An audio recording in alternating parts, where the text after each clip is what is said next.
Alors parlons un peu du Tchad, où des élections législatives se profilent dans un contexte de recrudescence des attaques de Boko Haram. On a l'impression que Mahamat Idriss Déby rejoue les figures de style de son père, scrutin verrouillé avec la non-participation de Succès Masra, le leader de l'opposition, et légitimation par le terrain militaire avec l'opération Askanit de lutte contre Boko Haram. On regarde un magnéto.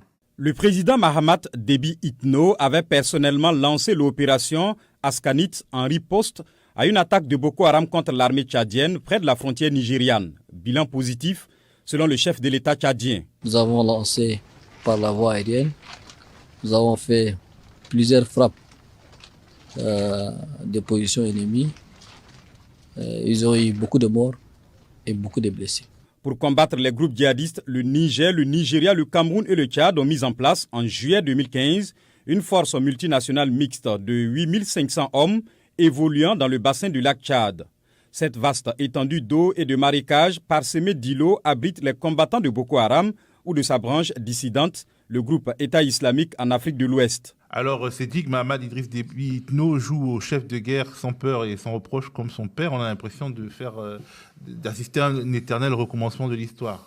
Oui, cette élection législative qui va avoir lieu fin décembre se tient dans un contexte particulier pour le pays. Vous avez évoqué cette attaque de Boko Haram dans la nuit du 27 au 28 octobre.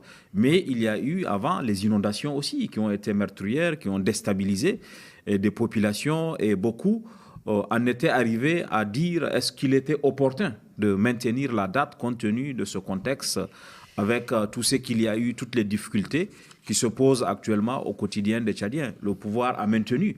Et d'ailleurs, ce qui est un peu curieux, le MPS qui demandait le maintien, le parti du président Mahamat Idriss Déby, qui demandait le maintien de cette élection, se retrouve aujourd'hui dans la situation où son secrétaire général, Benzala, n'est pas qualifié pour se présenter. Ils ont déposé un recours, on va voir ce que la Cour constitutionnelle va dire le 18 novembre, mais le scrutin se tient justement dans un contexte particulier. Et à mon avis, pour sortir par la grande porte de la transition qui a commencé depuis avril 2021, il aurait fallu travailler à un scrutin inclusif, créer les conditions pour que tout le monde participe. Je ne sais pas ce que ce scrutin sera sans la participation de Succès Masra et de son parti, qui est quand même la deuxième force du pays.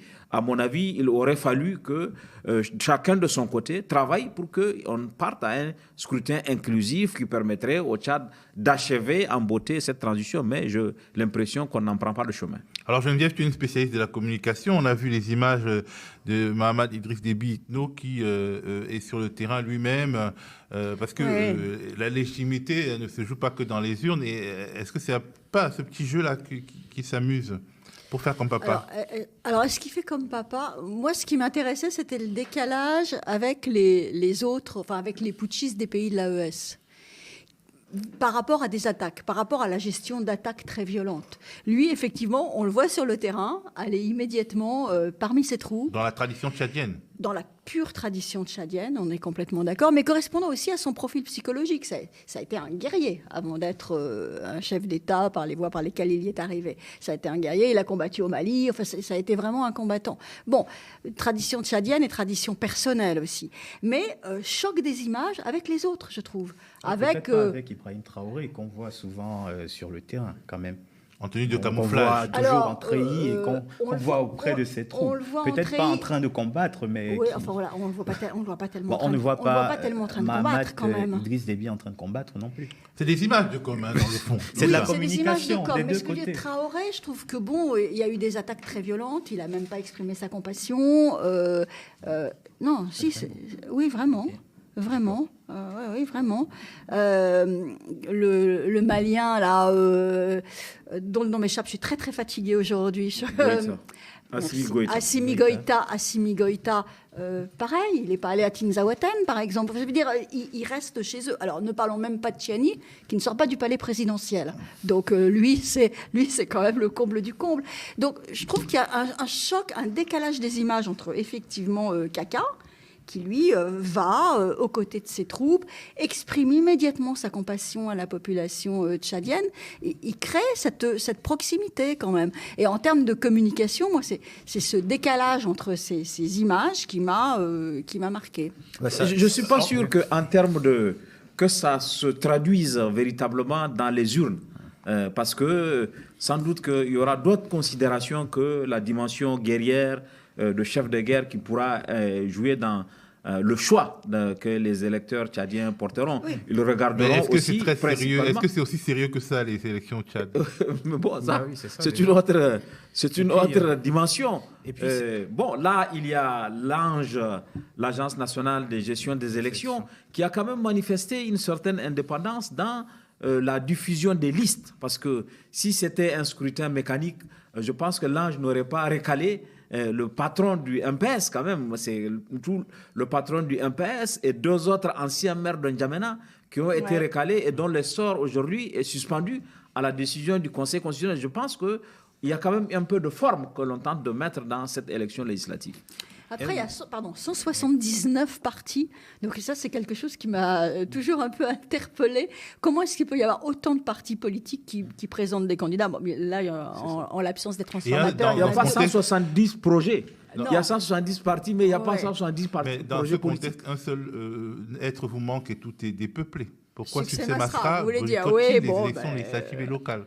Peut-être que Fabrice a la réponse. Non, Fabrice a la réponse. Non, je n'ai pas particulièrement la réponse parce qu'elle pourrait entraîner une autre réponse. Pourquoi il avait accepté d'être Premier ministre alors que c'est un pouvoir illégitime, on peut le dire, quelle que soit la capacité de Mahamat Idriss Déby à savoir communiquer.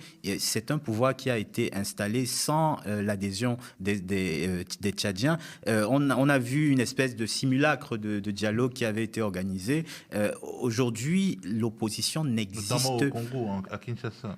Oui, ou alors au Qatar aussi. L'opposition tchadienne est totalement en déshérence parce que le pouvoir verrouille tout. Et c'est ce qui va se passer le 29 décembre. On ne peut pas s'attendre à ce qu'un pouvoir qui a été installé de manière illégitime commence comme par hasard, comme par surprise, à prendre des décisions démocratiques. Donc moi, je suis assez pessimiste sur la suite de la politique au Tchad. Mais c'est vrai qu'il y a un contexte sécuritaire aussi qui fait que ça va être un pouvoir en proie à chaque fois aux turbulences.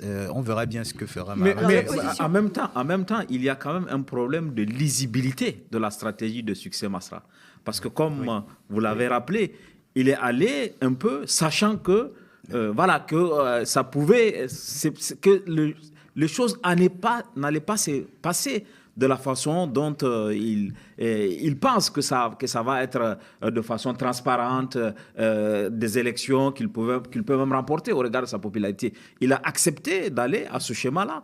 Et aujourd'hui, il refuse d'aller en disant que c'était mauvais. Même avant, c'était mauvais. Donc, l'autre élément, à mon avis, c'est que dans un contexte comme celui-là, où le pouvoir est prêt à tout faire, est-ce que la stratégie de la chaise vide est une bonne stratégie aussi? Parce qu'à mon avis, s'il vient à l'Assemblée, ça peut permettre d'avoir une tribune pour s'exprimer, mais je ne suis pas sûr que dans le contexte actuel du Tchad, que le fait de la stratégie de la chaise vide soit la meilleure. Et puis c'est plus difficile de frauder une élection locale que nationale. Mais absolument, c'est jamais une bonne stratégie. Alors effectivement, les transformateurs sont pas là. Il y a quand même un parti d'opposition qui est le RNDT Le Réveil, celui d'Albert Pahimi Padaké, qui est le seul parti qui a une présence nationale avec 96 candidats. À part ça, Kebzabo, j'ai regardé 55, et le MPS 186. Donc, Kebzabo, est-ce qu'on peut dire que c'est un opposant? Bon, il a 55 candidats. Le RNDT Le Réveil, c'est un opposant, en tout cas 96 candidats, donc une présence nationale. Donc, si on veut voter pour l'opposition, il y a un parti possible. Si on veut voter pour Kaka, il y a le MPS. D'ailleurs, le MPS a fait une stratégie qui est quand même assez surprenante. Si vous vous souvenez, le MPS a mobilisé une coalition très large pour faire élire Kaka. Et là, le MPS dit à ses alliés de la coalition présidentielle, non, moi je vais tout seul, chacun n'a qu'à aller on va aller en ordre dispersé, après on se verra. C'est comme pour moi, j'ai eu le sentiment que le MPS s'est servi de ces gens-là pour faire élire Kaka. Et aujourd'hui, puisqu'on n'a plus besoin de vous, donc on va... C'est un grand mot, élire au Tchad. Une fois de plus, c'est important parce qu'on ne peut pas chroniquer l'actualité tchadienne comme on chronique l'actualité sénégalaise.